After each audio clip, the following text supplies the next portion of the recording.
Welcome to The Explainer. Today, we're diving into one of the most vital, most incredible systems in the entire universe. And guess what? It's operating inside you right this second. So let me ask you a question. What's the most important delivery you're getting today?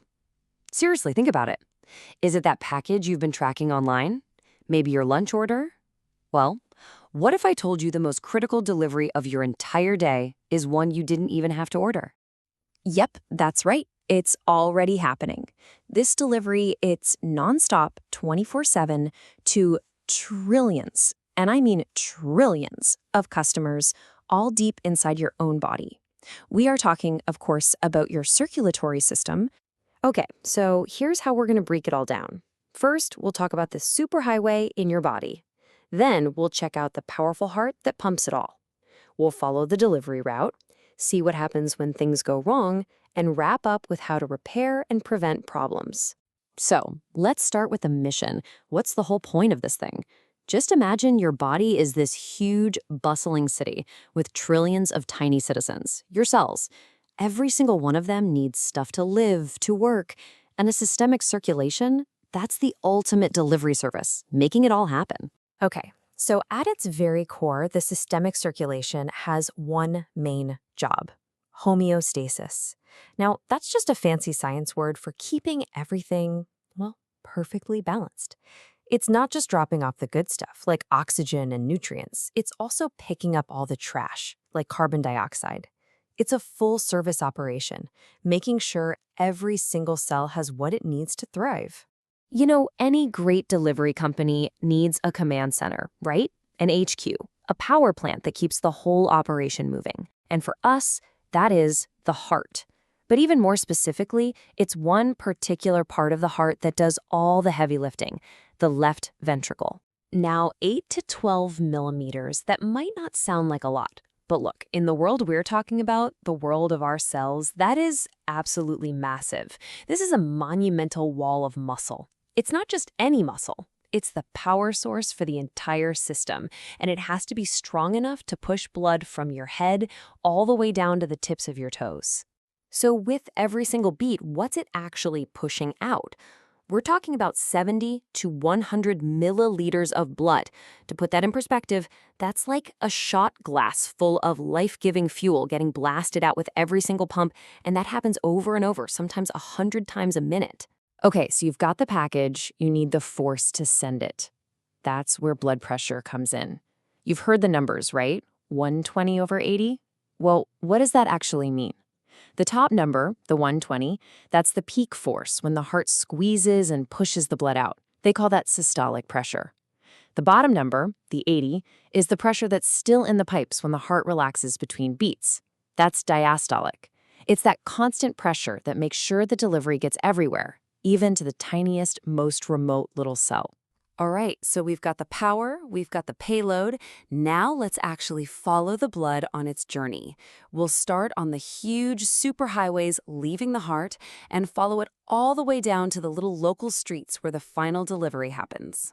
The trip starts in the aorta. This is the main superhighway, the biggest artery in your whole body. From that superhighway, the blood takes exits onto smaller arteries, kind of like major roads heading towards different cities, or in this case, organs. And then the final delivery. This is handled by the capillaries. These are the tiny little neighborhood streets, so small that blood cells have to line up and go through single file. That's how they make sure that oxygen gets dropped off right at each cell's front door. And what I find so cool is where all this blood is going when you're just resting. Look at this. Your kidneys are getting a quarter of all the blood flow. And your digestive system, another huge chunk. They're the biggest customers. It just goes to show you, even when you're relaxing, your internal maintenance crews are working like crazy, cleaning things up and processing your lunch. Of course, a delivery service isn't just about drop-offs, right? You gotta have a return trip. So after the oxygen is delivered, the now deoxygenated blood, which is full of cellular waste and CO2, gets picked up by the veins. It all flows back into two gigantic veins, the superior and inferior vena cava, and they dump it right back at the heart so the whole amazing cycle can start all over again. Okay, so as amazing as this system is, it's not perfect. It's not invincible, and sometimes things can go pretty wrong.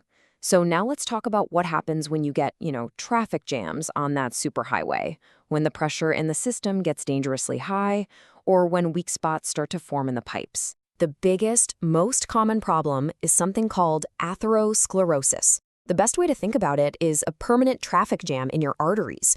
Over time, stuff like fatty deposits and cholesterol just starts building up on the inside walls, creating this gunk called plaque. And that plaque narrows the road, making it tougher and tougher for blood to squeeze through. And this image, it just shows you the problem perfectly. On one side, you've got this beautiful, wide-open highway, clear sailing. On the other side, you've got a clogged, narrow, dangerous bottleneck. And this one thing, this single issue, is at the root of so many of the most serious problems we face, like heart attacks and strokes. And there are other issues that can pop up too. You've got hypertension, that's high blood pressure, which basically means the whole system is under way too much strain, all the time. Then there's an aneurysm, which is like a weak spot, a bulge in the wall of an artery that could potentially burst. And you can even get clots on the return trip, that's deep vein thrombosis, or DVT. And those are really dangerous if they break loose and travel somewhere else in the body. But listen, it is not all doom and gloom, not at all. We have some amazing ways to fix this system when it breaks down. And even more important, we basically have a user manual for how to keep it running well from the very start. So for those traffic jams, for that atherosclerosis we talked about, one of the coolest fixes is called an angioplasty. It's basically like sending in a microscopic plumbing crew. They guide a tiny little tube with a balloon on the end right to the blockage. Then they inflate the balloon, which squishes all that plaque flat against the artery walls. And a lot of the time, they'll leave a little mesh tube called a stent behind to make sure that road stays propped open. But really, the best fix is always prevention.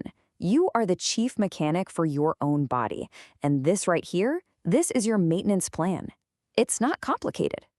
Cutting back on the fats that build plaque, getting some exercise every day, quitting smoking, and getting regular checkups. These are the keys.